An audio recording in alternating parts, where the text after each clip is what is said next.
नवनिर्वाचित सन्माननीय जिल्हाध्यक्ष ज्यांची कालच निवड झाली, सन्माननीय रमेश भाऊ पवार साहेब, मी आपल्या सर्वांच्या वतीनं त्यांना शुभेच्छा या ठिकाणी देतो व आम्ही देखील आपल्या मार्गदर्शनाखाली या फुलंब्री तालुक्याला पुढच्या 2 महिन्यामध्ये पूर्ण भगवा करण्याचं काम जबाबदारी आपण आता घेतो आहे।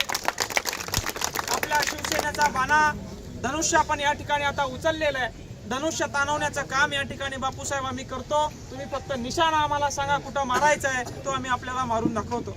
व तसेच सन्माननीय खासदार संदीपानजी भुमरे साहेब व तसेच सन्माननीय आमदार विलास बापू भुमरे साहेब यांच्या मार्गदर्शनाखाली शेवटपर्यंत आता या ठिकाणी आपण धनुष्य उचललेलं आहे। शेवटपर्यंत त्यांच्या मार्गदर्शनाखाली काम करू एवढाच एक या ठिकाणी शब्द देतो। व तसेच आपण सर्वजण सकाळपासून 11 वाजेपासून या ठिकाणी थांबले आहात।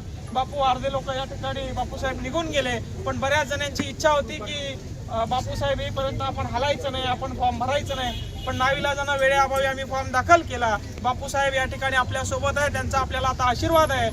नक्कीच आपल्या फुलंब्री तालुक्याचा झेंडा महाराष्ट्रभर या ठिकाणी आवाज आपला गाजेल एवढंच या ठिकाणी सांगतो।